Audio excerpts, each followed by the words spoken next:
जय गुरु जी टू ऑल जी। द सिरेन माइंड परिवार की तरफ से आप सबका स्वागत है हमारे बहुत ही खूबसूरत और ज्ञानवर्धक स्वाध्याय में god talks with Arjuna the Bhagavad Gita. अभी तक हम लोगों ने इससे जुड़े हुए जितने भी हमने अध्याय करे हैं, हमने उसके अंदर इस विजडम को 5 अध्याय हम कर चुके हैं, और पांचों अध्याय में जो विजडम है, गुरुजी ने उसे जिस तरीके से हमें हमारी डे टू डे लाइफ में अप्लाई करने को बताया है, हमारी खुद की चेतना के विस्तार के लिए, यानी कि हमारी सोल प्रोग्रेस के लिए बताया है। हम ना सिर्फ उसको सुनते हैं, समझते हैं, आपस में ज्ञान साझा करते हैं, हम उसको अपनी लाइफ में इम्प्लीमेंट भी करते हैं, और वो ही हमें करना है।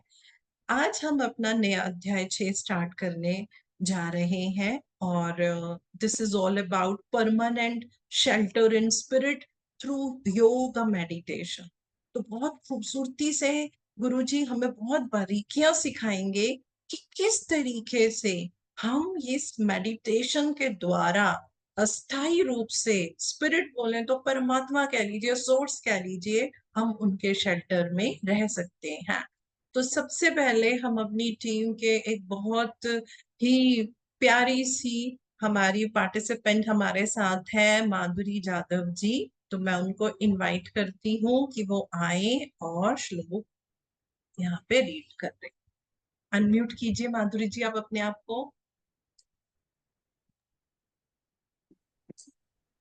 नमस्ते। जय गुरु जी। जय गुरु जी। ओम श्री परमात्मने नमः। अथ षष्ठोऽध्यायः। श्री भगवानुवाच अनाश्रितः कर्मफलं कार्यं कर्म करोति यः स सन्न्यासी च योगी च न निर्निर्न चाक्रियः यं सन्न्यासमिति प्राहुर्योगन्तं विद्धि पाण्डव न ह्यसन्न्यस्तसङ्कल्पो योगी भवति कश्चन आरुरुक्षो मुनिर्योगं कर्म कार्यन्मुच्यते योगारूढस्य तस्यैव शमः कारणमुच्यते यदा हितेन्द्रियार्थेषु न कर्मस्वनुषज्जते सर्वसंकल्पसन्न्यासी योगारूढस्तदोच्यते उद्धरेदात्मनात्मानं नात्मानमवसादयेत् आत्मेव ह्यात्मनो बन्धुरात्मेव रिपुरात्मनः बन्धुरात्मात्मानस्तस्य येनात्मेवात्मना जितः अनात्मनस्तु शत्रुत्वे वर्तेतात्मेव शत्रुवत् जितात्मानः प्रशान्तस्य परमात्मा समाहितः शीतोष्णसुखदुःखेषु तथा मानापमानयोः ज्ञानविज्ञानतृप्तात्मा कुटस्थो विजितेन्द्रियः युक्त इति युक्त इति जयते।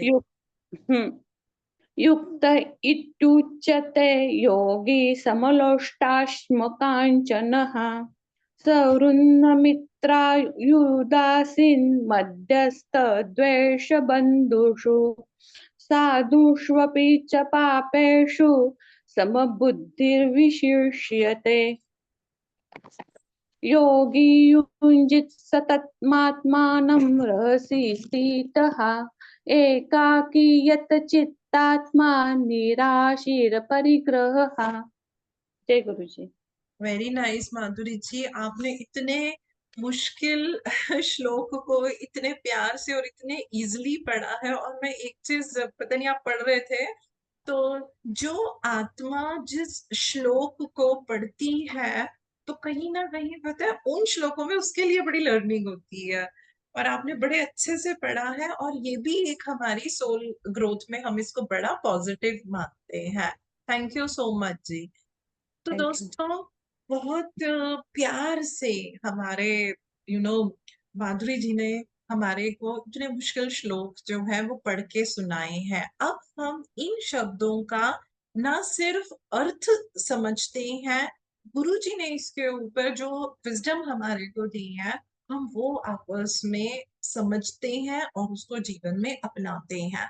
जो हमारा श्लोक नंबर फर्स्ट है, बहुत अच्छे तरीके से इसमें गुरुजी ने एक ऐसी स्थिति के बारे में हमारे को समझाया है जो शुरू शुरू में कभी कभी हम कंफ्यूज होते हैं और हमें समझ में नहीं आता है कि भाई जो भी पर्सन हमारे हिसाब से अगर वो पूजा पाठ में लगा हुआ है या वो मेडिटेशन में लगा हुआ है तो वो किस स्थिति में है। तो गुरुजी बड़े प्यार से इस चीज को समझा रहे हैं। वो कहते हैं कि चाहे कोई एक सन्यासी ले लीजिए, चाहे हम किसी योगी को ले ले, यदि ये दोनों ही इनएक्टिव हैं, यानी कि वो अक्रिया में है कोई भी, तो हम उनको ये नहीं बोलेंगे कि उनमें अभी त्याग की पूर्ण भावना आई है। और ना ही यदि वो किसी तरीके से उनकी जो ड्यूटीज हैं वो उनको पूरा कर रहे हैं, यानी कि या तो वो क्रिया में है या वो कोई कार्य ही नहीं कर रहे हैं, और ना ही वो मेडिटेटिव एक्शंस करते हैं, कर्मा नहीं कर रहे हैं। तो ना तो हम उनको बोलेंगे कि भाई ये हमारे सन्यासी हैं, और ना ही हम उनको बोलेंगे कि ये हमारे योगी हैं। यानी कि हम सब भी क्या कर रहे हैं, योगी बनने की कोशिश कर रहे हैं। तो हमें क्या करना है, पहली चीज हमें अक्रिया में नहीं रहना, यानी कि हम कुछ भी नहीं कर रहे। एंड सेकेंडली, हमारे को जो ड्यूटीफुल एक्शंस हैं, ड्यूटीफुल एक्शंस अगर मैं बोलूं तो जो हमारा धर्म है, धर्म का मतलब यहाँ पे वो जो समाज का बनाया हुआ धर्म अगर हम बोले डिफरेंट डिफरेंट, हम उसकी बात नहीं कर रहे। धर्म का मतलब जो मेरी राइटर्स ड्यूटीज हैं जो मुझे करनी है। अगर मैं बच्चों की माँ हूं तो एक माँ के जुड़ी ड्यूटीज मुझे करनी है, एक पत्नी की जो ड्यूटीज होती है मुझे वो करनी है, एक बेटी की जो ड्यूटीज है मुझे वो करनी है। अगर हम कहीं ऑफिस में काम कर रहे हैं तो जो भी मेरा डेजिग्नेशन है उससे जुड़ी हुई जो ड्यूटीज है वो मुझे करनी है। जब तक हम ये सब नहीं करेंगे तो हम कहला ही नहीं सकते हैं कि भाई हाँ ये सन्यासी है या ये योगी है। इसी तरीके से गुरुजी कहते हैं कि अगर कोई निरग्नि है तो उसको भी हम योगी या सन्यासी नहीं बोलेंगे। अगर आपको याद हो, हमने पिछले कुछ अध्यायों में ये बहुत ध्यान से समझा था कि जो यज्ञ होते हैं, जो यज्ञ की अग्नि होती है, हमने देखा था कि उसमें जो भी वो सामग्री डालते हैं और फिर वो ऐसे स्वाहा करते हैं, जिस भी तरीके से वो ये रीति रिवाज करते हैं। तो गुरु जी ने बताया था कि यदि आपको योगी बनना है तो वो जो योग अग्नि है वो हमें अपने अंदर जलानी है। तो यदि कोई पर्सन ऐसे हैं कि वो निरग्नि है, यानी कि उन्होंने वो अग्नि नहीं जलाई हुई, यानी कि उनके अंदर वो जो सेक्रीफाइस की बलिदान की जोत है वो नहीं जल रही है, तो उनको भी हम योगी नहीं बोलेंगे। जब हम सुनते हैं ना, अच्छा बलिदान की अग्नि, ओहो बलिदान करना है, किसका बलिदान करना है? ये जो हमारे अंदर अननेसेसरी डिजायर्स आते हैं, लस्ट आते हैं, लाइक्स और डिसलाइक्स आती हैं, ये जो हम बिना मतलब की चिंता अपने अंदर रख लेते हैं, हम अपने अंदर दुख रखते हैं, हम अपने अंदर सुख रखते हैं, हमें इन बातों से ऊपर उभरना है। आज घर में कोई बात हुई नहीं तो पर्सन की तबीयत खराब हो जाती है, हमें ऐसा लगता है ओ पता नहीं लाइफ में क्या होगा, और हमारी तबीयत खराब हो रही है। तो वो हमें ये सिखाता है कि आपके अंदर वो अग्नि प्रज्वलित नहीं है, वो अग्नि आपको अपने अंदर जलानी है। इसी तरीके से गुरुजी बताते हैं, कोई भी साधक उसको हम योगी कब बोलते हैं। अब ये बहुत इंटरेस्टिंग बात है। अब हमने ये तो जान लिया कि अगर ये चीजें नहीं है तो हम योगी नहीं कहलाएंगे। अब हम ये जानने की कोशिश करते हैं कि किसी भी साधक को हम योगी कब मानते हैं। तो गुरु जी कहते हैं योगी तब माने जाते हैं if that one person is united to God, जब वो परमात्मा के साथ जुड़ जाता है, जब उसकी आत्मा के अंदर वो जो कॉस्मिक लाइट है, वो जिसे हम सोर्स बोलते हैं, वो जो प्रकाश है, वो उसके अंदर वो फायर आ जाती है। वो फायर का मतलब अब आप समझिए कि हम कौन सी फायर की बात करते हैं और वो फायर उसे कैसे मिलती है, जब वो बहुत गहरे ध्यान में जुड़ता है। सिर्फ ध्यान करने से काम नहीं होगा, अभी गुरु जी ने बता दिया है। आपको अपनी ड्यूटीज भी करनी है, आपको वो अग्नि भी प्रज्वलित करनी है और आपको अक्रिया में नहीं रहना है। जब हम ये सारे काम करते हैं तब गुरुजी कहते हैं कि वो जो साधक होता है उसको हम कह सकते हैं हाँ ये योगी बन गया। यानी कि अब वो जो काम करता है वो ये सोच के करता है कि मेरे को परमात्मा ने असाइन किया है इस काम को करने के लिए। वो उस काम को करने में ना तो चिढ़ता है और ना किसी फल की अभिलाषा करता है, तब वो सन्यासी बनता है। आज अगर हम कोई काम करते हैं तो हम तुरंत बोल भी देते हैं, देखो हमने तुम्हारे लिए ये किया, हमने ऐसा किया, हमने वैसा किया। तो जब भी काम कर रही हैं तो आपको कोई ना तो फल की इच्छा रखनी है ना सुनाना है। आपको पता होना चाहिए कि मेरा धर्म क्या है, मुझे क्या करना है। उस काम को बिना किसी चिढ़ के, बिना किसी एक्सक्यूजेस के आपको करना चाहिए। यदि हम उस काम को करने में चिढ़ते हैं, इरिटेट होते हैं और फिर हम उस काम को कर रहे हैं, तो वो अवस्था जो है वो हम कभी भी पा ही नहीं सकते हैं।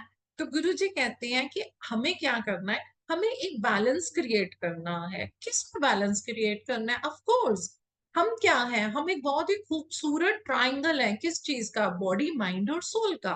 तो हमको क्या करना है, जो भी हमारी मेटीरियलिस्टिक लाइफ है, हमारी बॉडी है, हमारा माइंड है, इसको हार्मोनाइज करना है। आप सोच के देखिए, किसी किसी दिन क्या होता है, कोई बोलता है आज ना पता नहीं मेरा ना मन बड़ा उदास है, मुझे समझ नहीं आ रहा, मेरा मन बड़ा उदास है। आपका मन क्यों उदास है? अगर हम सोच के देखें क्या उदास है, तो वो पर्सन कहता है अरे मैं देखो जहाँ जो भी मैं काम करता या मैं काम करती हूँ, मुझे उम्मीद थी मुझे यहाँ प्रमोशन मिलेगी लेकिन मुझे प्रमोशन नहीं मिली तो मेरा मन बड़ा उदास है। या कभी कोई इंसान कहता है अरे घर में कुछ ऐसा हो गया वैसा हो गया, मेरा मन उदास है। तो आप ये देखिए कि हम क्या करते हैं, हम अपनी इंद्रियों से जो भी देखते हैं, सुनते हैं, सोचते हैं, समझते हैं, हमारा माइंड उसके ऊपर काम करना शुरू कर देता है। और वो क्या करता है, वो हमारे अंदर इम्बैलेंस लाता है। इम्बैलेंस कैसे लाता है? हम सब क्या है, हम सब सोल है, आत्मा है। आत्मा के जो गुण है उसमें जॉय है, उसमें पीस है, उसमें कामनेस है। ये क्या करते हैं, ये इम्बैलेंस ले आया। और क्या होता है, तबीयत खराब होने लग जाती है। हमें एंजाइटी अटैक किसी को आ रहा है, हम कभी कोई स्ट्रेस में जा रहा है, कोई डिप्रेशन के अंदर जा रहा है, किसी का मन ही नहीं लग रहा। वो सब कुछ होते हुए भी, घर में सब कुछ होते हुए भी आपको सुख नहीं है। मुझे गुरुजी की एक कोटेशन बहुत अच्छी लगती है, मैं उसको हिंदी में ट्रांसलेट करके बताती हूँ। गुरुजी कहते हैं यदि आपके पास बहुत पैसा है लेकिन अगर आपके पास इनर पीस नहीं है, तो जिस तरीके एक समुंदर में एक आदमी प्यास से डूब के उसकी मृत्यु हो जाती है, हमारी वैसे स्थिति होती है। तो दोस्तों हमें ये समझना चाहिए इनर पीस कितना इंपॉर्टेंट है। आज हम छोटी छोटी चीजों में ही रहते हैं, किसी को एंगर इशू है, किसी को जेलसी है, कोई लोगों को गॉसिप करने की आदत है, तो हम क्या करते हैं, हम अपनी बॉडी, माइंड और सोल, हम इनका जो बैलेंस है वो हम खराब करते हैं। तो हमको करना क्या चाहिए, हमारे को ये जो हमारी बॉडी कॉन्शियसनेस है, ये जिसको हम ईगो कॉन्शियसनेस बोलते हैं, जो हमें हमारे सेंस से ऊपर कभी उभरने ही नहीं देती है, हमें उनसे ऊपर उठना चाहिए। जब हम उनसे ऊपर उठ जाएंगे तो ये जो इम्बैलेंस है ये अपने आप हमारा दूर हो जाता है। यदि हम अपनी प्रैक्टिस करें, हम अपना मेडिटेशन करते हैं, किस लिए कर रहे हैं, परमात्मा को जानने के लिए कर रहे हैं, ना कि किसी पावर चाहिए, मुझे कोई सिद्धियां चाहिए और फिर हम वो सिद्धियां दिखाएंगे और हम लोगों को बताएंगे ओ देखो मेरे पास कितनी पावर है। तो क्या होगा, लोग तो हमें मानने लग जाएंगे लेकिन हम परमात्मा से जुड़ थोड़ी ना पाएंगे। हमें क्या करना है, हम ये यात्रा करनी क्यों आए हैं, परमात्मा से जुड़ने के लिए आए हैं, ना कि हम ये दिखाने के लिए आए हैं कि देखो मेरे पास कितनी पावर है। गुरुजी बताते हैं कि कहीं जो श्याम योगी होते हैं, जो बनावटी योगी होते हैं, बस अगर आप बैठे हो आंखें बंद करके, तो इसका ये थोड़ी ना मतलब है कि आप परमात्मा से मिल लिए। कई बारी हम क्या करते हैं, हम अपने आप को ये बॉडी के ये जो सेंसेस हैं इनकी चेतना से अपने आप को कभी उभार ही नहीं सकते हैं। लेकिन जो एक जेन्युइन योगी होता है वो क्या करते हैं, वो इतनी गहराई में मेडिटेशन करते हैं, वो इतनी गहराई से योग की टेक्निक्स को अपने जीवन में अपनाते हैं। उनका रहन सहन, सोचना, महसूस करना, चलना, उठना, बैठना, एक्शन, सब कुछ उस स्थिति में होते हैं। वो बॉडी कॉन्शियसनेस से ऊपर उभरते हैं और तब कहीं जाके वो क्या कर पाते हैं, वो उस गॉड से, उन परमात्मा से वो जुड़ पाते हैं, वो उनसे मिल पाते हैं। आगे श्लोक नंबर 3 और 4 में बहुत अच्छे से बताया गया है कि जो एस्पायरिंग मुनि होते हैं, जिनको मुमुक्षु बोलते हैं, जो एडवांस रास्ते पे हैं परमात्मा के साथ अपनी यूनियन की सीढ़ियों को अगर मैं कहूँ तो वो चढ़ रहे होते हैं, तो वो पता है क्या करते हैं दोस्तों, वो अपने माइंड को विड्रॉ कर लेते हैं, पता है किन चीजों से, मटीरियलिस्टिक चीजों से, और वो उसको डिसॉल्व कर देते हैं परमात्मा में। इस शब्द को ध्यान देना, डिसॉल्व करना। डिसॉल्व करना और किसी से जुड़ जाना में बहुत फर्क है। मेरे पास दो धागे हैं अलग अलग, मैंने एक नॉट लगाई तो वो आपस में जुड़ गए।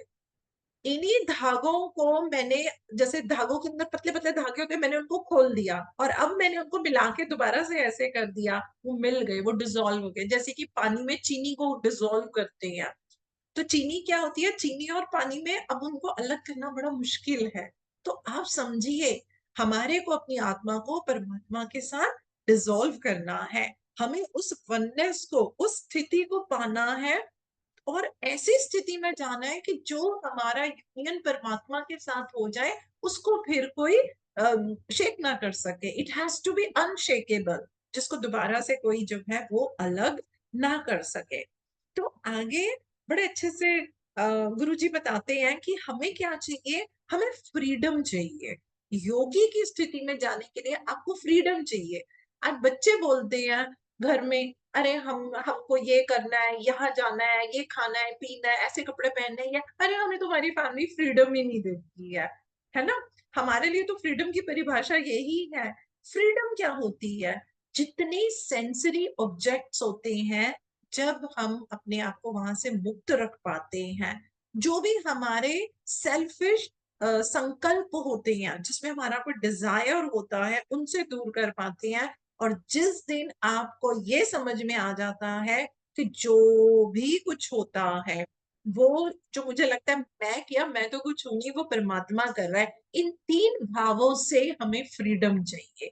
यदि हम इन तीन से फ्रीडम ले लेते हैं, तो हमारी जो सीढ़ियां हैं, हम उनके ऊपर चढ़ना जो कहते हैं, वो हम शुरू कर लेते हैं। जो सही तरीका है प्राणायाम या लाइफ फोर्स की प्रैक्टिस का, वो करना। तो यहाँ पे जो क्रिया योग में भी होता है, उसको हम केवली प्राणायाम बोलते हैं। तो वो जब हम प्रैक्टिस करते हैं, तो वो भी एक बहुत हमारे को योगी की स्थिति में लेके आता है। अब दोस्तों, जो मैं आपके साथ शेयर करने लगी हूँ, मैं कहूँगी प्लीज इसको ध्यान से थोड़ा सुनना। ये बहुत खूबसूरती से ये चीज गुरुजी ने समझाई है, इसीलिए मैं इस पर थोड़ा ज्यादा समय लगाऊंगी। आप लोगों को ये तो मालूम होगा कि हमारे शरीर में जो हमारा स्पाइनल कॉर्ड होता है, उसके अंदर भाई हमारे जो है चक्रास बोलते हैं, हम एनर्जी सेंटर बोलते हैं। अगर नहीं भी पता तो मैं ब्रीफ में बता देती हूँ। एकदम स्पाइन कॉर्ड के लास्ट में जो होता है, उसको हम रूट चक्रा बोलते हैं। फिर हमारी नाभि से 2 इंच के, 1.5 या 2 इंच के नीचे हमारा होता है, जिसको स्वादिष्ठान या सैक्रल चक्रा बोलते हैं। देन नेवल से 1.5 इंच ऊपर लगाएं तो सोलर प्लेक्सस, मणिपुर चक्र आता है। फिर हमारा हृदय चक्र आता है। ठीक है, तो ये हमारा 4 हो गए। फिर ये हमारा विशुद्धि चक्र आता है। तो इन चक्रास के बारे में आपने कई जगहों पे पढ़ा होगा, वो उनको लोटस की पेटल्स के साथ भी बताते हैं कि हाँ, जो रूट चक्र होता है उसमें 4 पेटल होती हैं, उसका ये कलर होता है, ऊपर वाले में 6 होती हैं, फिर 10 होती हैं, 12 होती हैं, 16 होती हैं, ऐसे करके जो है ये बोला जाता है। कभी कभी किसी के मन में ये प्रश्न आया भी होगा, अगर नहीं भी आया तो आना चाहिए कि पेटल्स क्यों बोल रहे हैं, मतलब कमल के फूल की पत्ती के साथ हम इसको क्यों करते हैं। तो ये जो ज्ञान है, अगर आज आप इसको ध्यान से समझेंगे, चाहे इस पे हमारा समय लगे, ये समझने वाली चीज है, तब आपको पता चलेगा कि ये असल में किस तरीके से हमारे अंदर ये जो एनर्जी है, ये हमारे अंदर काम करती है। जब हम इसको समझ लेंगे और मेडिटेशन को हम इस डायरेक्शन में लेके जाते हैं, तब दोस्तों ऐसा नहीं है कि हम योगी नहीं बन सकते, हम सब तभी योगी बन पाते हैं। तो वो ये बता रही हैं कि जो हमारा रूट चक्र जो मैंने बताया, उसमें 4 रेज कह लीजिए, किरणें होती हैं। यहाँ पे पेटल शब्द को हम इस्तेमाल नहीं कर रहे हैं। फिर उसके ऊपर वाले में 6 होती हैं। देन जब आप सोलर प्लेक्सस पे आ जाते हैं तो उसमें 10 किरणें हैं। फिर हार्ट वाले पे 12 है और विशुद्धि वाले पे हमारी 16 किरणें होती हैं। अब किरणें कहाँ और किस तरीके से आती है, इसको हम अपना थर्ड आई चक्रा बोलते हैं। अगर आपको मालूम हो, इसकी जब हम लगभग 1.5-3 इंच अंदर ऐसे करके जो इंटरसेक्ट पॉइंट होता है, वहां पे हमारा पीनियल ग्लैंड होता है, एक्चुअल में तो उसी का है। उस जब हम यहाँ पे कॉन्सेंट्रेट करते हैं तो हमारी एनर्जी रिफ्लेक्ट वहां पे होती है। एनर्जी हमारे शरीर में एंटर कैसे करती है, ये जो बैक में जिसको कि हम मेडुला बोलते हैं, ये वहां से आती है। यहाँ पे इसको क्या गुरुजी ने टर्म दी है कि वो एक नुकीली 2 धारी तलवार की तरह है। यहाँ क्यों? क्योंकि उसमें 2 रेज ऑफ करंट होते हैं। तो यहाँ पे आके अब हमारी क्या हो जाती है, 2 रेज ऑफ करंट। अब लोग सोचते हैं अरे 4, 6, 10, 12, 16 करके, तो फिर अब यहाँ पे 2 कमल क्यों रह गए, तो कई बारी पेटल्स क्यों रह गई, कमल की 2 पेटल्स क्यों रह गई। तो कभी कभी मैंने देखा है कि मतलब उसका आंसर वो सोच में पड़ जाते हैं, समझ में नहीं आता है। इसको यहाँ समझिए ध्यान से कि ये है क्या। तो यहाँ पे जो है गुरुजी ने उसको क्या बोला है, 2 धारी तलवार। अब 2 धारी तलवार है तो उसके कितने किनारे हुए, 2। ये आती है मेन 2 रेज ऑफ करंट, जिसको कि एक को हम पॉजिटिव बोलेंगे, दूसरे को हम नेगेटिव बोलेंगे। ये जो चीज है यहाँ, ये सप्लाई करती है क्या, 2 हाथ, 2 पैर, 2 लंग्स। जितनी भी हमारी बॉडी के अंदर नर्वस सिस्टम है, जिसके अंदर 12 ब्रांचेस हैं, 2-2 ब्रांचेस हैं, वो सब यहाँ से पॉजिटिव नेगेटिव सब यहाँ से आता है। अभी वो इसका हिस्सा नहीं है। इस एनर्जी के ऊपर मैंने इतना काम करके इसको देखा है, और इसको मतलब जितना मैंने समझा है, वंडरफुल। लेकिन वो चीज आप एकदम नहीं बोल पाते क्योंकि ये बेस है। तो वो बात को बोलने के लिए पहले पूरा बेस सामने वाले को समझ में आना चाहिए। तो आज हम मैं पूरी कोशिश करूंगी कि ये बेस तो आप लोग इसको बड़े अच्छे से समझ लें कि ये है क्या। जितनी भी हमारी नर्वस सिस्टम है, उसके अंदर जितनी भी ये 12 ब्रांचेस हैं, वो यहीं से हमारी बनती हैं। जो हमारे 2-2 ऑर्गन्स हैं, कैसे, 2 आंखें हैं, राइट, 2 कान है, 2 हमारी नासिका है, जीभ। आप बोलेंगे जीभ तो एक है, जी नहीं। आप ध्यान से गहन शास्त्रों में पढ़िए, इनको भी हम 2 भागों में बांटते हैं। आपने देखा है ना, अगर कोई कड़वी दवाई खानी है तो क्या बोलते हैं, जीभ के पीछे रख लो, तुम्हें टेस्ट नहीं आएगा, पानी पी लो, वो अंदर गई। आगे रखो तो टेस्ट आता है, आय है कड़वी है, ऐसा होता है ना। तो जीभ के भी 2 भाग होते हैं। It is divided into 2 section. Brain के 2 हैं, right hemisphere and left hemisphere. ये जो ब्रेन है ना दोस्तों, ये हमारा रिजर्वियर, भंडार है। किस चीज का, कॉस्मिक एनर्जी का। कभी कभी मेडिटेशन में लोग बोलते हैं अरे मेडिटेशन करते हुए सिर घूम रहा है, बड़ी एनर्जी, बड़ा कुछ, वो ऐसा ऐसा सिर भी घूमता है, ये भंडार है कॉस्मिक एनर्जी का। कभी कभी लोग बोलते हैं मेडिटेशन करने से सिर में दर्द हुई, जो मैं जिस चीज को बिल्कुल नहीं मानती, क्योंकि सिर दर्द होती है अगर आप ढंग से मेडिटेशन करो तो सिर दर्द ठीक होती है। लेकिन होता क्या है, मेडिटेशन में बैठने से पहले कहीं ना कहीं, कहीं ना कहीं आपके दिमाग में किसी भी बात का स्ट्रेस, टेंशन या कुछ ऐसी चीज है। और ब्रेन में क्या होता है, आप जब मेडिटेशन पर बैठते हैं, जो ब्लॉकेजेस होते हैं वो खुलते हैं। अभी हम लोगों का जो वो एक्सपेरिमेंट चल रहा है, मैं भूल गई हूँ किसने कहा था, हमारे ग्रुप में एक मेंबर ने ये बात बोली कि मुझे ऐसा लगा जैसे वो, जैसे बिजली के 2 तारों का करंट आता है ना, मेरे को वैसा करंट आया। I was so happy. क्यों? वो कारण आज अब ये सुनने से आपको समझ आएगा, लेकिन उस समय मैं नहीं बोल पाई। तो मैंने उनको क्या बोला कि इट्स वेरी नाइस, आपका कोई बड़ा मेजर ब्लॉकेज जो है वो आपका खुला है। तो ये जो दोस्तों हमारा ब्रेन है ना, ये खजाना है। और इसके अंदर ये मेडुला के थ्रू ही एनर्जी आती है।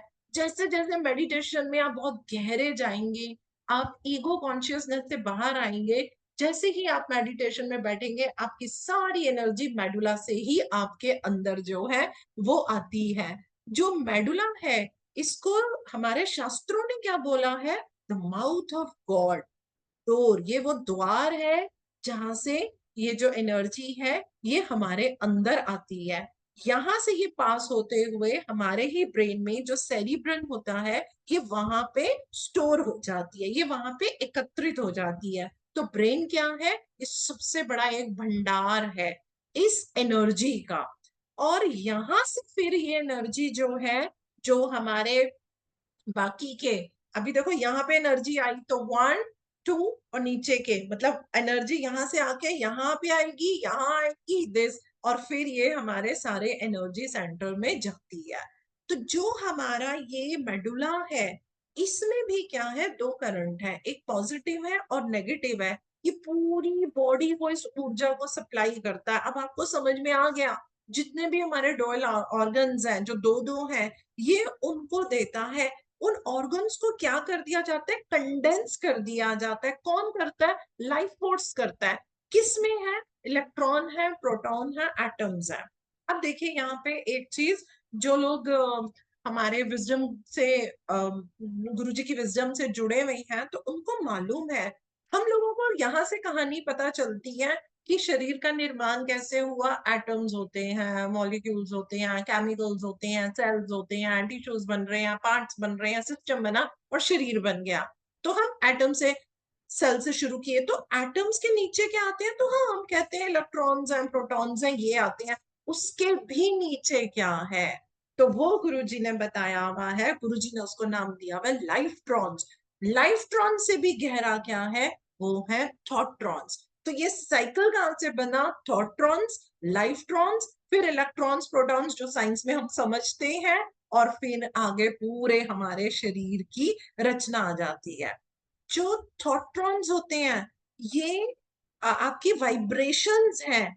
और ये जो वाइब्रेशन है, ये किस में कंडेंस होती है? ये होती है लाइफ्ट्रॉन्स में।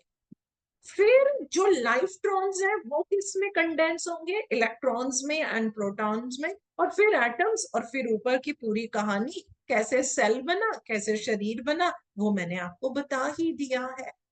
इस रचना को सिर्फ समझना, अभी तो मैंने बहुत शॉर्ट में समझाया है, क्योंकि हम भगवत गीता का ये स्वाध्याय गॉड टॉक्स विद अर्चना क्या कर रहे हैं, इसको समझाने समझाने में डिटेल में बहुत समय लगता है। अब देखिए, जब हम आगे बढ़ते हैं, इनिशियल स्टेजेस में क्या होता है? जो योगी होगा, अब देखिए स्थिति देखते जाइए, वो क्या करते हैं? वो अपनी लाइफ फोर्स को विड्रॉ करते हैं और उनको स्पाइनल सेंटर में लेकर आते हैं। जब वो इस काम को करने में सफल हो जाते हैं, तो जो उनकी एस्ट्रल बॉडी होती है, हम समझ चुके हैं हमारी 3 बॉडीज होती हैं, जो उनकी एस्ट्रल बॉडी होती है, और उसमें जो उनके ये 7 एस्ट्रल प्लेक्सेस होते हैं, ये उनको विजिबल हो जाते हैं, वो देख पाते हैं उन चीजों को। और फिर उसके बाद वो कैसे देखते हैं? एस्ट्रल आई से, जो उनकी होती है इंट्यूशन की, उससे वो उनको देख पाते हैं। ये जो हमारी एस्ट्रल बॉडी होती है, अब देखिए ये गुरुजी ने बताया है, ये किससे बनी होती है? ये लाइट के टिश्यूज से बनी है, जो किस में कंडेंस होती है? क्रिस्टल रेज में, वो किरणों में। जब बहुत मेडिटेशन करते हैं, कभी कभी अंदर महसूस होता है ना कि ये क्या हो रहा है, जब हम थोड़ा और गहरा जाते हैं, तो वो एस्ट्रल रेज के फॉर्म में जो है वो हमारे निकलते हैं। और इवनली ये जो हमारी फिजिकल बॉडी है जिसकी हम बात करें, ये क्या है? ये फ्लैश मास बोलते हैं, ये उनके टिश्यूज से बनी हुई है हमारी। तो जब योगी इस लायक हो जाते हैं कि वो अपने लाइफ फोर्स को अपने सेंसेस से विड्रॉ कर पाते हैं, ना सिर्फ वो अपनी एस्ट्रल बॉडी को देख पाते हैं, वो अपने माइंड को आउटर वर्ल्ड से कनेक्ट कर, डिस्कनेक्ट कर देते हैं। और ये जो माइंड है, जितना ये आउटर वर्ल्ड से जुड़ा रहता है, उतने ही हमारे जीवन में दुख तकलीफ जो है वो बहुत ज्यादा रहते हैं। तो अब बेनिफिट क्या होता है? जब वो अपनी एस्ट्रल बॉडी को देख पाते हैं, जो वो ये एक्सपीरियंस करते हैं, ये योगी की मदद करता है सेंड करने में, और चेतना का विस्तार करता है, और ऊपर की सीढ़ी की तरफ उनको लेकर जाता है। और इसका नतीजा क्या होता है कि वो अपने आप को इस बॉडी कॉन्शियसनेस से जो है वो ऊपर लेकर जाते हैं, उनको ये समझ में आ जाता है। और उसके बाद क्या होता है, डिवोटी जो है वो ये सीखता है कि किस तरीके से अब ये जो मेरी थोड़ी बहुत ईगो, ये एस्ट्रल बॉडी में और मेरी आइडिएशनल बॉडी, कॉजल कारण शरीर, मुझे उसमें से भी इनको निकालना है। जब वो उसमें से भी उस ईगो को निकाल पाता है, तब वो उस प्योर सोल के साथ अपने आप को कनेक्ट कर पाता है। तब वो उस कहते हैं ना सच्चिदानंद की स्थिति में रहता है। तो यानी कि दोस्तों हमको क्या सीखना है, सबसे पहले how to unite our life force, उसको यूनाइट करना है। लाइफ फोर्स को, प्राण शक्ति को यूनाइट करने के लिए क्या करेंगे, उसको अपनी इन जो सेंसेस हैं उनसे वापस लेंगे और हमारे जो 7 चक्र हैं उनमें लेकर जाएंगे। उसके बाद हमें क्या करना है, वी नीड टू यूनाइट, किसको यूनाइट करेंगे, लाइट को। किसकी लाइट को, एस्ट्रल प्लेक्सस की, उनकी लाइट को किसके साथ यूनाइट करेंगे, एस्ट्रल बॉडी के साथ। उनको यूनाइट होने में बाधा क्या आती है, सिर्फ और सिर्फ हमारी ईगो। तो उसको हम कर पाएंगे, जब हम उसको कर पाएंगे तब हम अपनी एस्ट्रल बॉडी को डिसॉल्व, अगेन दोस्तों डिसॉल्व कर पाएंगे। कनेक्ट नहीं कर रहे, जोड़ नहीं रहे, डिसॉल्व कर पाएंगे। किसके अंदर कर पाते हैं, कॉस्मिक एनर्जी के अंदर, हमारे कारण शरीर के अंदर। और फाइनली हम सीखेंगे कि किस तरीके से अब हम उसको भी कॉस्मिक चेतना के साथ जो है हम जोड़ के रख सकते हैं। तो ये जो इन चीजों को जो रेज है वो रेज ना बोल के उनको पेटल्स की तरह बोल के समझा दिया जाता है। और ये जो हमारा ब्रेन है इसमें 1000 रेज है। ये रेज बॉडी के 1000 फंक्शंस करती हैं, बॉडी के सेल के। और ये जो ओरिजिनल जो 2 करंट हमने मेडुला में बताए थे, ये एम्प्लीफाइड हो जाते हैं through these currents of our, ये जो ब्रेन में रहते हैं। और फिर इनसे जैसे जैसे मैंने नंबर बताए कि कैसे वो आपके 16 में, फिर 12, फिर 10, वो 6 और 4 वो किरणें फिर जो है वो हमारे अंदर इस तरीके से होती रहती हैं। तो ये एक समझना बड़ा हमारे लिए जरूरी था। श्लोक नंबर 5 और 6 में गुरुजी ने बताया कि जो हमारी फिजिकल ईगो होती है, जो ये एक्टिव चेतना है हमारे इंसानों के अंदर, हमें इसका अपलिफ्टमेंट करना है। हमारे को अपने आप को जब तक इस बॉडी लेवल की चेतना से ऊपर नहीं लेकर जाएंगे, हम सोल के साथ यूनाइट नहीं हो पाएंगे। और सोल क्या है, हमारा ट्रू सेल्फ, हमारा ट्रू नेचर। तो ये हमारे को वहां तक जाने के लिए ईगो कॉन्शियसनेस को तो हमें छोड़ना ही पड़ेगा, नहीं तो हम इस लोअर स्तर के ऊपर ही जो है हम रहेंगे, हम ऊपर नहीं उठ पाएंगे। तो करना क्या है, ईगो को बाहर निकालना है। मैं कई बार ही कहती हूँ, ट्रांसम्यूट करना है। मतलब कि ईगो को वो निकल नहीं सकती, ईगो को दिव्य बनाना है, परिवर्तित कर देना है, अपने भाव को, अपनी सोच को परिवर्तित कर देना है। जब परिवर्तित करेंगे तो वो हमारी दिव्य बन जाती है। और जब हमारी ये जो फिजिकल ईगो होती है, जब ये हमारी बड़ी आध्यात्मिक बन जाएगी, तो ये सोल के साथ जुड़ जाती है।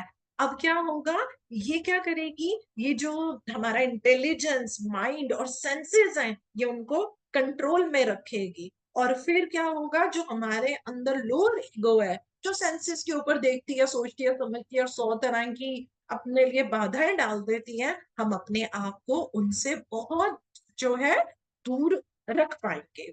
आगे जो हमारा श्लोक नंबर 8, 9 और 10 है, वो हमें क्या बताते हैं। 8वां श्लोक हमें ये बताता है कि वो योगी जो अपनी सोल को रियलाइज कर लेता है समाधि के द्वारा, तो उसके अंदर वो जो विजडम आती है, वो उसके अंदर क्या लाती है, ट्रू सेटिस्फैक्शन लेकर आती है। तो जो ऑर्डिनरी पर्सन होता है वो तो बोलता है अरे ये चीज सॉलिड है, ये चीज लिक्विड है, मतलब हम उनको इन्हीं चीजों से देखते हैं। लेकिन जो योगी होता है ना, अब उसको समझ में आ जाता है कि जितनी भी वाइब्रेशंस हैं, ये तो बस उस कॉस्मिक लाइट से ही आ रही है। तो उसके लिए ये जो अर्थ है, स्टोन है, ये गोल्ड है, ये डिफरेंट डिफरेंट रेट पे गति से चीजें वाइब्रेट कर रही हैं कॉस्मिक ड्रीम आई, तो ये सब उसी कॉस्मिक लाइट से आई है। तो जो कभी हम अपनी लाइफ में ले लेते हैं ये सही है, ये गलत है, ये ऐसा है, ये वैसा है, वो बुरा कर रहे हैं, बिसाइड्स अदर थिंग्स, अभी छोड़ दो, अभी कर्मा वगैरह की बातें, वो सब उसी कॉस्मिक रे से आई है। वो सही है या गलत है, वो सब हमारा जो है वो वही से आया हुआ है। श्लोक नंबर 9 हमें ये बताता है, वो कहते हैं कि कोई भी एक साधारण पर्सन जब वो ये देखता है ना कि कैसे सही हो रहा है, गलत हो रहा है, तो उसको क्या होता है, दुख होता है या उसको खुशी होती है। लेकिन वो पर्सन अब जो परमात्मा को परसीव कर लेता है, उसको समझ में आता है ये तो सब ड्रीम है। जैसे हम सपने से उठे, चाहे वो सपना कितना भी बुरा है, मुझे अच्छा सपना नहीं आया, फिर कहते हैं अरे ड्रीम ही था, ड्रीम कौन से सच हो जाते हैं। अगर अच्छा होता है तो हम कहते हैं वाह ये मेरा सपना सच हो जाए। तो वो स्थिति पे आ जाता है कि वो इन चीजों को इस तरीके से समझ पाते हैं। तो श्लोक नंबर श्लोक नंबर 10 के अंदर कृष्णा ने ये एडवाइस दी है कि आप किस तरीके से योग की प्रैक्टिस करें। तो उन्होंने बोला कि हमको ये पहली चीज समझ में आनी चाहिए कि हाँ हम परमात्मा से अलग होकर आए हैं। तो हम क्या करते हैं, हम परमात्मा में जाके मिल सकते हैं। तो हम क्या करेंगे, हम अपना मेडिटेशन करेंगे। लेकिन यदि हम मेडिटेशन करते हैं और अपने अंदर से डिजायर्स और होप्स को हम उनको नहीं हटा पाते हैं, तो हम उसका वैसा फल नहीं पाएंगे। तो हमें क्या करना पड़ेगा, ये जो सेंसेस से जुड़े हुए हमारे विचार हैं, ये जो चीजों के साथ जुड़ के रहते हैं, ये जो हमारे अंदर फीलिंग्स आती हैं, हमें अपने आप को उनसे ऊपर उठाना है। यदि हम मेडिटेशन एक बड़े शांत जगह के ऊपर करते हैं, हम अपनी बॉडी को एकदम रिलैक्स रखते हैं, हम अपने लाइफ फोर्स को अपने सेंसेस से निकाल देते हैं, हम उसको अपने स्पाइनल कॉर्ड के अंदर ले जा सकते हैं, मसल से दूर कर देते हैं, एक्शन से दूर करते हैं, तो हमारा जो माइंड होता है वो इन सेंसेस से डिस्कनेक्ट होता है और हम उस परम आनंद के जो ऊपर है वो हम अपना ध्यान लगा सकते हैं। और यही हमारे को करना चाहिए। और इसी के लिए उन्होंने बताया है कि जब भी आप मेडिटेशन करते हैं, ये एक रिचुअल नहीं होना चाहिए, आपके अंदर एक सिंसियर एफर्ट होना चाहिए, कंसिस्टेंसी होनी चाहिए। एक ही समय पे जो भी मेडिटेशन है आप हर बारी हर बारी हर बारी करते जाएंगे करते जाएंगे करते जाएंगे, तो आपके अंदर से जो नेगेटिविटी है वो भी हमारे अंदर से खत्म हो जाती है। सो आगे के श्लोकों को रीड करने के लिए मैं अरुणा श्री जी को इनवाइट करती हूँ। वेलकम अरुणा जी। नमस्ते मैडम, नमस्ते। नमस्ते। जय गुरु, जय गुरुदेव। अच्छा, श्लोक नंबर 18।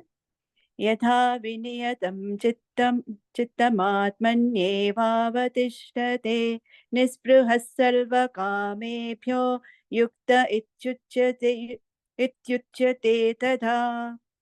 यथा दीपो निवातस्थो नेङ्गते सोपमा स्मृता योगिनो यत चित्तस्य युञ्जतो योगमात्मनः। यत्नो परमते चित्तं निरुद्धं योगसेवया यत्न चैवात्मनात्मानं पश्यन्नात्मनि तुष्यति सुखमात्यन्तिकं यतद्विद्धि ग्राहमतीन्द्रियं वेत्ति यत्न चैवायं स्थितश्चलति तत्त्वतः। यं लब्ध्वा परं लाभं मन्यते नाधिकं ततः। यस्मिन् स्थितो न दुःखेन गुरुणापि विचाल्यते तं विद्याद् दुःखसंयोगवियोगं योगसंयुतं स निश्चयेन योक्तव्यो योगो निर्विण्ण चेतसा। एक मिनट। हाँ। संकल्प प्रभवान् कामास्त्यक्त्वा सर्वान् शेषतः मनसैर्वेन्द्रियग्रामं विनियम्य समन्ततः। अरुणा श्री जी इसके बाद 33 और 34 कीजिए। हाँ ठीक, हाँ इसके बाद 33 होगा। हाँ ओके, जी। मैं भूल गई, सॉरी। कोई बात नहीं, कोई बात अच्छा। अर्जुन उवाच यो यो योऽयं योगस्त्वथा योगस्त्वया प्रोक्तः साम्येन मधुसूदन एतस्याहं न पश्यामि चञ्चलत्वा स्थितिं स्थिराम् चञ्चलं हि मनस्कृष्णा प्रमादि बलवदृढं तस्याहं निग्रहं मन्ये वायोरिव सुदुष्करम्। Thank you ma'am. Thank you so much Arna Shri ji, आपने तो बड़ी सरलता से इतने मुश्किल मुश्किल श्लोक पढ़ दिए। सो नाइस, बहुत अच्छा लगा, बहुत अच्छे से आपने पढ़ा। थैंक यू सो मच जी। Thank you ma'am, thank you for giving me the opportunity. Thank you, thank you. तो इतने खूबसूरत हमने अभी श्लोक सुने हैं। तो जो श्लोक नंबर 18 से आगे हम जो पढ़ रहे हैं, ये पता है हमें क्या बता रहे हैं कि किस तरीके से सेल्फ मास्टरी को अटेन करें। सेल्फ मास्टरी कब आएगी? अरे गड़बड़ी सबसे ज्यादा माइंड करता है। इस माइंड को कंट्रोल करने के लिए तो श्लोक नंबर 18 हमें ये बताता है कि कोई भी साधारण इंसान जब वो अपने अंदर इस डिवाइन अनुभूति को पा लेता है ना, तो वो पता है ऑटोमेटिकली ये जो प्लेजर होते हैं, जो सेंसेस से जुड़े होते हैं ना, वो अपने आप उनसे दूर हो जाता है। धीरे धीरे धीरे धीरे दूर हो जाता है और फिर क्या होने लग जाता है, उसको ऐसा लगता है कि मुझे तो इनसे कोई आनंद आता ही नहीं है। जैसे कि मान लीजिए अगर हम कहीं गए और हमने कोई बहुत ही खूबसूरत किसी का घर देखा, बहुत ही खूबसूरत, हमें बड़ा अच्छा लगा, हम उसको देखकर एडमायर कर रहे हैं कि वाह कितना सुंदर है, देखो इसके घर में इसने कितने पेड़ फूल लगाए हुए हैं, ये घर कितना अच्छा लग रहा है, तब तो ये बहुत अच्छी बात है। लेकिन यदि उसको देख के हम ये सोचने लग जाते हैं, अरे मेरा ऐसा है, इसका वैसा है, अरे काश मैं भी ऐसा लूं, मैं भी ये करूं, तो हम क्या हो गए, जो मैंने देखा, मैं उस विजुअल परसेप्शन के चक्रव्यूह में फंस गई।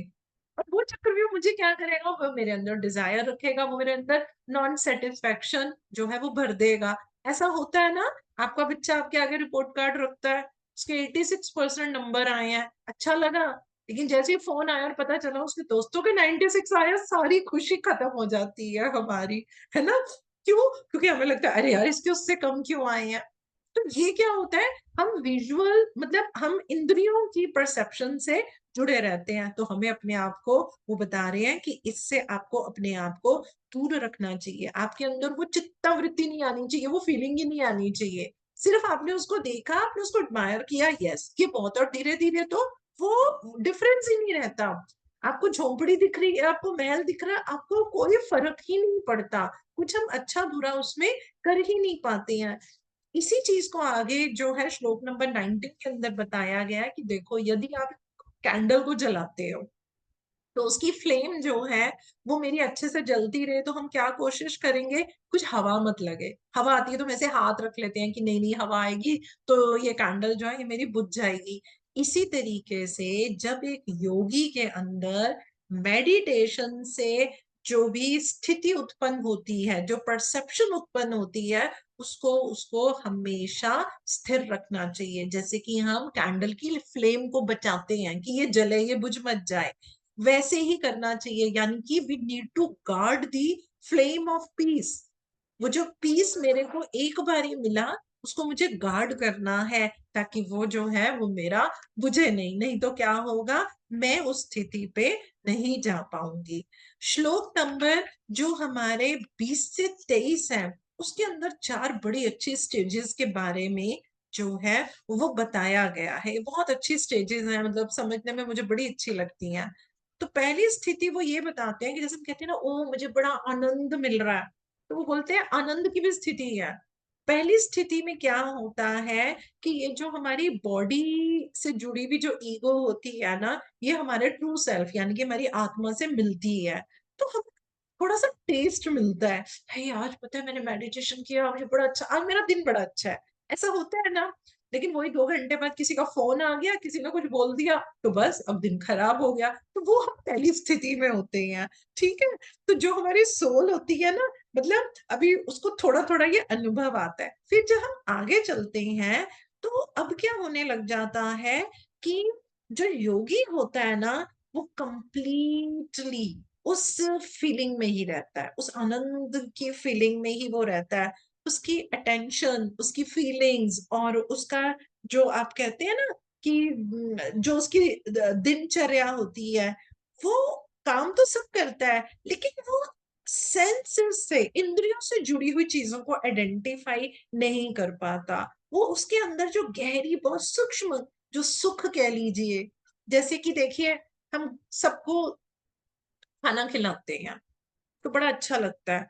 आपके घर के सामने अगर कोई बहुत भूखा इंसान आपको दिखा बैठा हुआ है, तो आप अपनी रसोई में आए, आपने देखा कि क्या कुछ खाने को पड़ा हुआ है। अब देखिए प्लीज, मैं ये एक एग्जांपल दे रही हूँ। तो आपने देखा कि मैंने तो आज पनीर मटर बनाए थे, तो वो बस अभी इतना पड़ा हुआ है कि अभी मेरे घर में मेरे एक बच्चे ने आके खाना है। तो मैं कहती हूँ अरे ये तो मैंने उसके लिए रखा, अब मैं देखती हूँ तो चलो मुझे ब्रेड मिली या जो मिला मैंने उसको खाने को दे दिया, मुझे अच्छा लगा, मुझे अच्छा लगा कि हाँ मैंने उसको दे दिया। अपने पे करके देखना, दूसरी बारी अगर वो आया, सेम वही पनीर मटर की सब्जी पड़ी हुई है, पर आपने एक पल भी नहीं सोचा, आपने वो निकाल के वो रोटी उसको दे दी और आपने कहा मैं अपने बच्चे के लिए फिर कुछ बना लूंगी। तो अब क्या हुआ, मैं सेंसेस पे नहीं रही। मतलब मैंने ये नहीं सोचा कि ये मैं उसके लिए रखूं, फिर मुझे उसके लिए कुछ बनाना पड़ेगा, इसको कुछ वो दे दूं जो इजिली अवेलेबल है। ये जो मैंने बात बोली है, सुनने में बड़ी सिंपल सी लग रही होगी, लेकिन देखना क्या हम इसको हर समय कर पाते हैं। कभी कभी मैं ये बोलती हूँ, आप खाने के लिए बैठे हैं और कोई आपको ऐसा लग रहा है, मैं ये नहीं कहूंगी आप खाना मत खाइए, आपने उसमें से अगर किसी को दे दिया, तो वो जो एक खुशी और वो हमें अनुभूति मिलती है ना, आप इनको इन स्थितियों के साथ कंपेयर करके देख सकते हैं। तो जब वो इस स्थिति पे पहुंचता है तो पता है क्या होता है, उनका इंट्यूटिव, कहते नहीं मेरा इंट्यूशन बड़ा स्ट्रांग है, वो इस स्थिति को पार करके ही होता है। बहुत इंट्यूटिव इंटेलिजेंस उनके अंदर जो है वो आने लगती है, और ये जो फिजिकल बॉडी से जुड़ी हुई चीजें होती हैं वो इनसे बहुत ऊपर उठ जाते हैं। फिर जब हम आगे तीसरी स्थिति में आते हैं, तो वो योगी जिसने अभी इस तरीके की, अगर मैं कहूँ, आनंद को प्राप्त कर लिया होता है, अब वो क्या करता है, वो चीज अब उसके लिए परमानेंट बन जाती है, जस्ट बेनेथ हिज कॉन्शियस, उसकी चेतना के बिल्कुल नीचे। वो जब चाहे वो उस सविकल्प समाधि की अवस्था को प्राप्त कर सकता है, वो इस लेवल तक आ जाता है।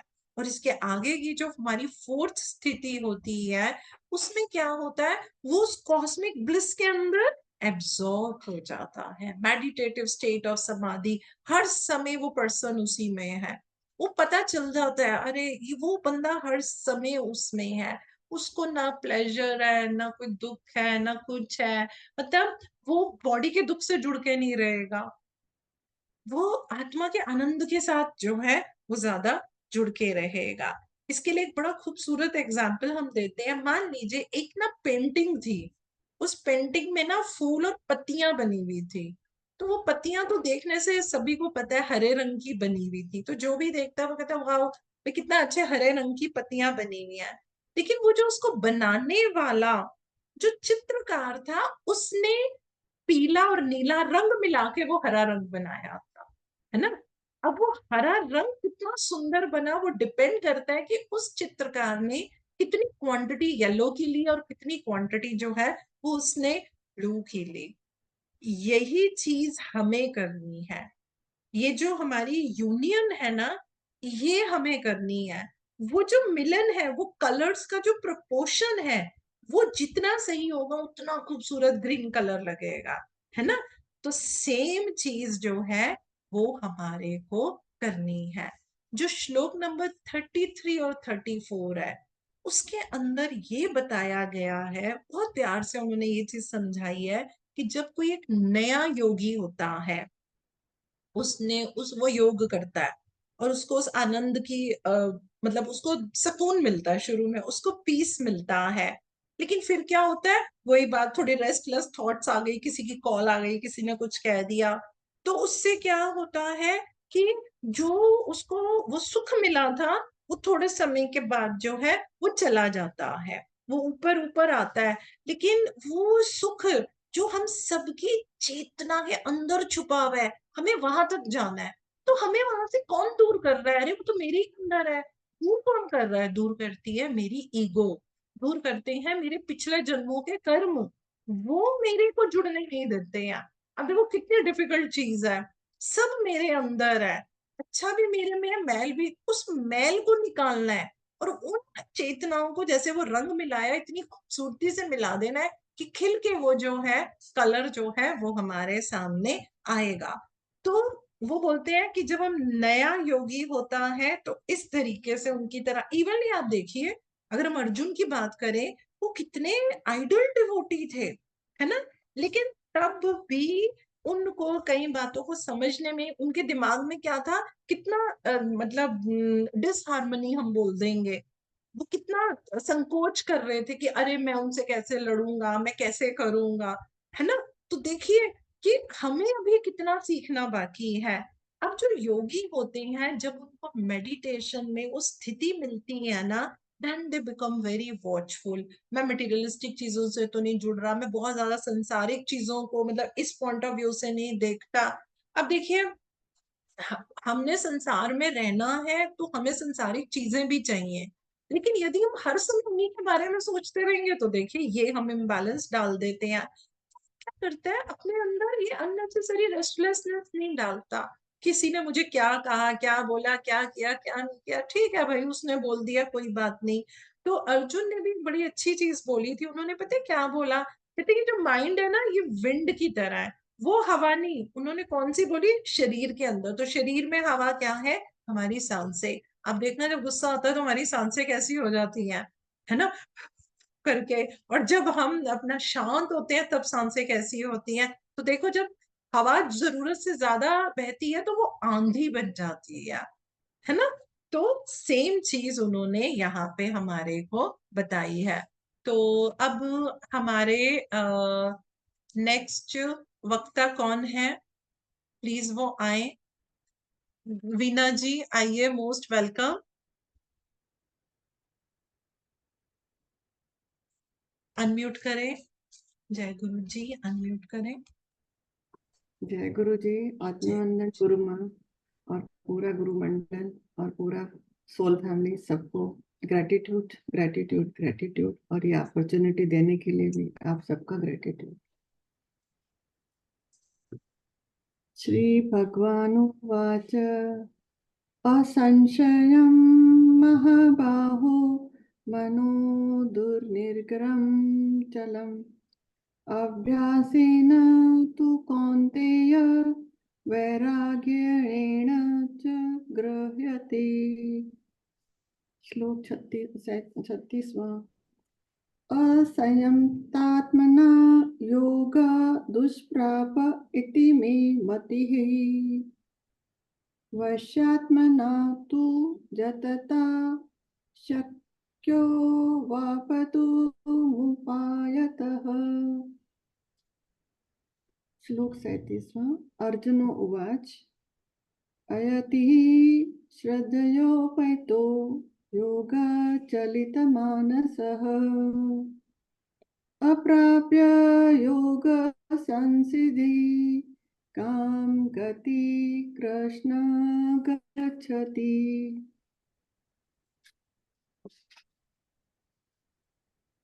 श्लोक 38वां। कच्चिनो भय विभ्रष्ट छिन्नाभिभ्रमिव नश्यति अप्रतिष्ठतो महाबाहो विमूढो ब्रह्मण पथि। श्लोक 39वां। एतन्मे संशयं कृष्ण छेतुमर्यस्य शेषतः त्वदन्यः संशयस्यास्य छेता न युपपद्यन्ते।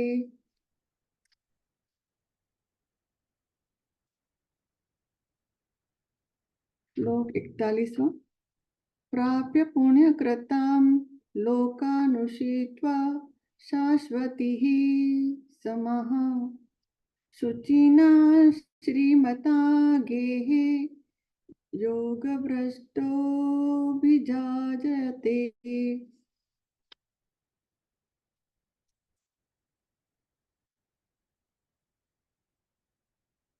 श्लोक 46वां। तपस्विभ्योऽधिको योगी ज्ञानिभ्योऽपि मत्तोऽधिकः कर्मिभ्यश्चाधिको योगी तस्माद्योगी भवार्जुन।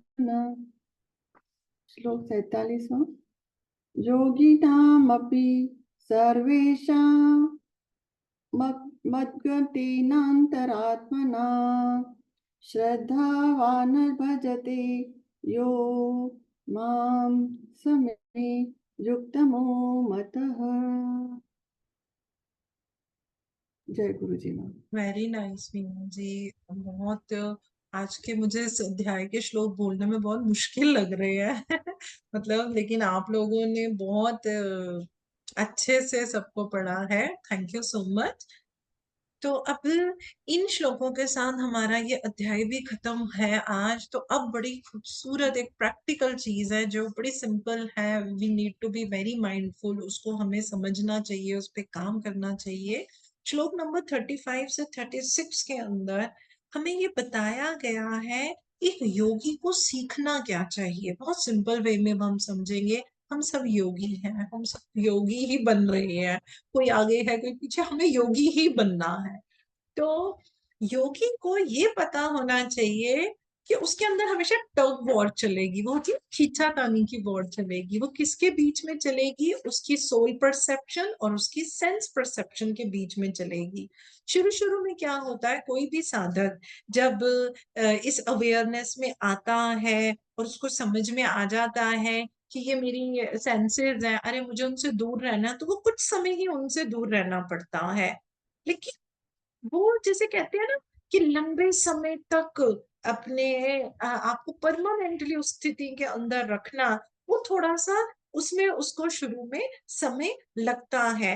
लेकिन जो एक डिस्क्रिमिनेटिंग योगी होता है, जो अपनी बुद्धिमत्ता का इस्तेमाल कर पाता है, उसको समझ में आता है कि इंद्रियों के ऊपर मेरा माइंड बैठा है। अगर तो वो इंद्रियों के बस में रहा तो वो मुझे ही डिक्टेट करता रहेगा। लेकिन जहां पे मैंने इसके ऊपर अपनी बुद्धिमत्ता का इस्तेमाल कर दिया, तो मैं क्या करूंगा, मैं तो सोल परसेप्शन के ऊपर चला जाऊंगा। तो धीरे धीरे उसको ये समझ में आने लग जाता है कि ये जो हमारी सेंसेस की आदतें होती हैं। अब देखो कई लोग कहते हैं नेगेटिव मत सोचो, हाँ हाँ हम पॉजिटिव सोचेंगे। हम 10-15 दिन तो पॉजिटिव ही सोचते हैं, फिर उसके बाद नेगेटिव के अंदर चले जाते हैं और लाइक हमारे माइंड का सुकून जो है वो हमारा खराब हो जाता है। तो इसको हम जोड़ के देखना चाहिए कि मुझे अपनी स्थिति में काम करना है। हम लोग कई बारी अपनी स्थिति में काम नहीं करते हैं एंड वी फील कि मैं मेडिटेशन कर रही हूँ तो बस मेरा सब सही हो रहा है। वो स्थिति कैसे बढ़ेगी? थ्रू आउट गुरु जी ने कहा है ध्यान और ज्ञान और इम्प्लीमेंटेशन। किसी चीज का श्रवण मनन मंथन और फिर उसको जीवन में अपनाना, उसके बिना हम आगे नहीं बढ़ सकते हैं। जाके हमें समझ में आता है कि ये जो मेरी सेंसेस की परसेप्शन है, ये तो मुझे आगे बढ़ने ही नहीं देती है। आगे जो हमारे श्लोक नंबर 37 से लेकर 39 तक है, उनके अंदर हमें ये बताया गया है कि सभी योगी को अपनी प्रेजेंट लाइफ टाइम में वो परमात्मा को रियलाइज नहीं कर पाएंगे, सिर्फ ये सोच के कि भाई मैं तो योग की टेक्निक अपना रहा हूं। यानी कि सिर्फ योग टेक्निक को अपनाने से भी हर जो साधक होगा वो गॉड रियलाइजेशन के तक नहीं जा पाएगा। ऐसा क्यों होता है? तो गुरु ने जी ने बताया कि दो तरह के योगी होते हैं जो सफल नहीं हो पाते हैं। पहले लोग वो होते हैं जो योग की प्रैक्टिस तो करते हैं, शुरू शुरू में बड़ा जोश होता है उनके अंदर, जोश में होश खो देते हैं और क्या करते हैं, शुरू में तो बहुत ज्यादा करते हैं और उसके बाद कहते हैं बस अब तो मुझसे बहुत हो गया, अब तो मुझसे ये हो नहीं रहा। तो जो उनका शुरू का जोश होता है, वही बात जोश होता है ना, वो होश नहीं रहने देता उनके पास। और कुछ समय के बाद उनको ऐसा लगता है अरे नहीं मुझसे तो ये नहीं हो रहा। क्यों नहीं हो रहा होता? क्योंकि उनके अंदर परफेक्ट तरीके की अभी नॉन अटैचमेंट नहीं होती है, तो वो उनको सेल्फ डिसिप्लिन में नहीं रहने देती। मैं हमेशा एक बात बोलती हूँ, too many cook spoil the food. कभी कभी ये भी इसके चक्कर में कुछ भी नहीं होता है। इसीलिए हमेशा थोड़ा करो लेकिन वो डट के करो, इन्वॉल्व होके करो, उस थोड़े में लर्निंग को सीखो, तब कहीं जाके हमारी कॉन्शियसनेस जो है वो एक्सपेंड होती है। दूसरे टाइप के लोगों के बारे में गुरुजी ये बता रहे हैं कि वो कौन है जो असफल होते हैं। गुरुजी कहते हैं वो बहुत नियम पूर्वक मेडिटेट करते हैं, उनमें बहुत ज्यादा डिवोशन होता है, पूरे अपनी लाइफ वो इस तरीके से निकालते हैं और बड़ी हाई डिग्री ऑफ एडवांसमेंट पे चले जाते हैं, लेकिन अपनी मृत्यु के कुछ समय पहले अपने किसी बैड पास्ट कर्मा की वजह से वो किसी बैड कंपनी में पड़ जाते हैं, या उनके अंदर स्पिरिचुअल प्राइड वाली ईगो जाग जाती है, जिससे क्या होता है वो गॉड को रियलाइज नहीं कर पाते हैं। और ऐसा बहुत देखा है, और मैं हमेशा बोलती हूँ कि एक ईगो तो होती है बॉडी लेवल की, लेकिन स्पिरिचुअल ईगो जो होती है वो हमारी उससे भी ज्यादा जो है वो खतरनाक होती है, जब हमारे में स्पिरिचुअल ईगो आ जाए। श्लोक नंबर 49 में ये बताया जा रहा है कि जो उन्होंने वो बताया कि वो जो दो, अभी बात करी ना कि वो जो दो योगी हैं, दो साधक हैं जो कंप्लीट वे में नहीं जा पाते, क्यों नहीं जा पाते? क्योंकि उनके अंदर नॉन अटैचमेंट परफेक्ट नहीं होती है, वो इम्परफेक्ट नॉन अटैचमेंट में होते हैं। और दूसरा हमने क्या देखा, उनके पास के कुछ कर्मास हैं, और या उनके अंदर एक स्पिरिचुअल प्राइड ईगो आ जाता है, जिस वजह से उनका रास्ता वहीं पे जो है वो रुक जाता है। तो श्लोक नंबर 41 में ये बताया जा रहा है कि जो पहली तरह के जो लोग होते हैं वो फिर क्या होता है, वो अगली दुनिया में जाते हैं, अगले प्लैनेट में जाते हैं, और कुछ वहां पे वो अपने वर्चुअल्स करते हैं। वो तब तक रहते हैं जब तक कि जो उन्होंने अच्छा किया होता है वो कर्मा रहते हैं, तो वो उसका आनंद जो है वो वहां पे लेते हैं। और जो दूसरे कैटेगरी के लोग थे जो एडवांसमेंट में तो चले गए थे, लेकिन लास्ट में बैड कर्मा की वजह से या उनमें जो प्राइड आ गई उसकी वजह से ऐसा होता है, तो उनको क्या होता है, उनको अभी ऐसा नहीं है, एस्ट्रल स्फीयर के अंदर जो भी उन्होंने अच्छा किया होता है उससे जुड़े हुए उनको खूब अच्छे अच्छे जो है वो एक्सपीरियंस दिए जाते हैं, और फिर उनको ये अलाउड किया जाता है कि यदि आप चाहें तो आप दूसरे प्लैनेट के ऊपर अगर चाहें तो आप रीइंकार्नेट हो सकते हैं। और फिर धीरे धीरे क्या होने लग जाता है कि वो साइकिल इनका पूरा होते होते करते करते तब कहीं जाके हम उस अवस्था के ऊपर पहुंच पाते हैं। एक थोड़ा सा गहन है, आज 5 मिनट ऊपर और लग जाएंगे। देखिए, जो सॉइल मिट्टी होती है, अब मिट्टी के अंदर कीड़े होते हैं, मछली जो होती है वो पानी में रहती है, जो पंछी होते हैं वो आसमान में उड़ते हैं, हम इंसान जो है तो हम धरती पे रहते हैं। इसी तरीके से और भी बहुत सारे फिजिकल वर्ल्ड हैं जहाँ पे ऐसे जो है इनहेबिटेंट जो है वो रहते हैं। अब क्या होता है कि हम जहाँ रहते हैं हम कहते हैं ये बस यही है, इसके बिना तो और कुछ है ही नहीं। अब आप सोच के देखो मछली क्या कहती होगी, वो कहती होगी पानी के बिना तो जीवन हो ही नहीं सकता। हम बोलेंगे कि लाइफ एनर्जी के बिना जीवन नहीं हो सकता। अब सोच के देखिए, जो जहां रहता है वो उसको वही सत्य रखता है। इसीलिए हम क्या बोलते हैं, सत्य सिर्फ वो नहीं जो हम देख पाते हैं, जो नहीं देख पाते हैं वहां तक हम नहीं जा रहे, इट डज नॉट मीन कि वो चीजें हमारी एग्जिस्ट नहीं करती हैं। अगर हम सूक्ष्म जगत की बात करें तो वहां पे पता है जो बीइंग्स होते हैं, जब हम इस शरीर को छोड़ के जो सूक्ष्म जगत में जाते हैं वहां पे पता है वो कैसे रहते हैं, वो प्राण पे, लाइफ फोर्स पे रहते हैं। और पता है ये बड़ी हमारी एक उनकी फाइन, जैसे कहते हैं ना इलेक्ट्रोप्रोटॉनिक इनकी एटॉमिक एनर्जी बनती है, वो लाइफ फोर्स के उस पे रहेंगे, थॉट और एनर्जी पे रहेंगे। वो जो सोचते भी हैं तो वो चीज वहां पे उनको वो एक्चुअली नहीं खाएंगे, लेकिन वो स्वाद अगर उनके दिमाग में अभी भी होगा तो वो चीज वैसी ही उनको मिलती है। और जब वो इस चीज को पूरा कर लेते हैं तब वो कॉजल वर्ल्ड में जो है वो जा पाते हैं, जो कारण शरीर है तो बहुत ही फाइन होता है, वो तो बहुत ही सुपीरियर फॉर्म है। अगर मैं बोले जितने भी हमारे एस्ट्रल यूनिवर्स में अगर हम बोलें तो जो बहुत ही एडवांस्ड योगी होते हैं वो वहां पे जो है रुक सकते हैं, they can be over there, and there they can do very subtle manifestation of variation in their thoughts plan. मतलब वहां पे वो बहुत समय रह सकते हैं और थॉट से वो उसको क्रिएट कर सकते हैं।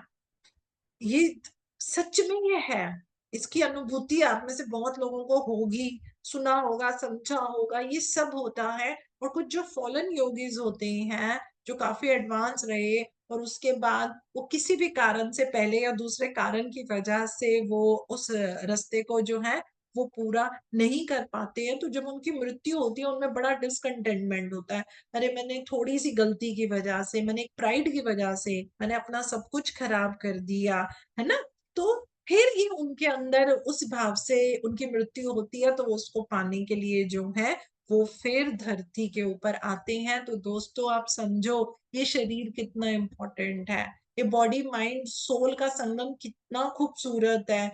हमें समय बिल्कुल बर्बाद नहीं करना चाहिए, जितना हो सके हमारे को ना सिर्फ ये ध्यान करना है, ज्ञान करना है, उसको जीवन में अपनाना है, ताकि हम अपनी जो सोल है हम उसकी जो है वो प्रोग्रेस बहुत अच्छे से कर सकें। लास्ट के जो हमारे श्लोक हैं उसके अंदर गुरुजी ने हमें यही बताया है कि जो एक आत्मा होती है वो डिसेंड करती है, वो उन सूक्ष्म जगत से आती है ना। जो हमारे सूक्ष्म ये जो एनर्जी सेंटर है ये उनसे आती है, ब्रेन के थ्रू आती है, फिर हमारे जो स्पाइन के अंदर जो एनर्जी सेंटर है ये उसमें आती है, फिर ये हमारे नर्वस सिस्टम में जाती है, हमारे सेंसेस में जाती है, पूरी बॉडी में जाती है, फिर इसके अंदर ईगो आती है, तब कहीं जाके ये बॉडी ईगो बनती है। और इस चीज को हमें अब एक्सपीरियंस लेके अपने कर्म कांड जो है वो पूरे करके हमारा जो जीवन का पर्पस है, जो सोल पर्पस है, उन दोनों को पूरा करके और अगर हम सही तरीके से करते हैं तो फिर क्या होता है दोस्तों, हम धीरे धीरे ऊपर उभरने लग जाते हैं। और इसमें गुरुजी ने लास्ट में एक चीज बताई है कि कोई भी योगी जो ये जो हमारे बॉडी लेवल के एक्शंस होते हैं उनसे जब बहुत परे होता है, जैसे कोई भी आप मिशनरी लगा लो या कुछ सोशल वर्कर लगा लो या कोई पर्सन जिसकी गुडविल बड़ी अच्छी होती है, आप उसको कुछ भी लगा लीजिए, जब तक हमारे को गॉड कम्युनियन की टेक्निक नहीं आती, परमात्मा से बात करने की यानी कि परमात्मा से जुड़ने की वो टेक्निक हमारे पास नहीं आती, जब तक हमारे अंदर वो इनर साइंस नहीं आती, जब तक हम खुद अपने डायरेक्ट एक्सपीरियंस से परमात्मा को नहीं पा लेते हैं, तब तक हम इस डिवाइन रियलाइजेशन को नहीं पा सकते। तो अंत का निचोड़ लगाएं तो हमें क्या करना है, हमें अपनी इस ईगो को सोल के साथ जोड़ना है और फिर उस सोल को स्पिरिट के साथ, यानी कि ये जो मेरी ईगो है इसको आत्मा के साथ और फिर आत्मा को परमात्मा के साथ जोड़ना है। इसको जोड़ने में हम जो भी कार्य करते हैं हमें अपनी इंद्रियों पे पूरा ध्यान देना चाहिए और हमारे को अपने से ऐसे मतलब सोचना चाहिए, जिसे कहते हैं ना कि ये मैं नहीं हूं। और मैं सच में आप सब लोग इतने मतलब ग्रेट मेडिटेटर्स हैं, आप बाई चांस गुरुजी की विजडम नहीं सुन रहे हैं, ये जो अनुभूतियां हैं जब ये होती है ना तो समझ में आता है कि मैं तो कहती हूँ क्या गजब का खेल है, क्या ये पजल है, हमारा शरीर, हमारा ये मन, ये पता हमें कैसे उलझा देता है। और जैसे जैसे आप इन लेयर्स को उतारते जाएंगे आप उस प्योरिटी में पहुंच जाएंगे। और सच में ये कोई मुश्किल नहीं है, सिर्फ और सिर्फ आपको कंसिस्टेंट रहने की जरूरत है। तो जब ये हमारी इनर यूनियन होती है ना तो बस फिर कहीं जाके हम जो है एक प्योर, जिसको हम कहते हैं कि हम वो योगी बन पाते हैं। तो इसी के साथ हम अपना आज का ये सेशन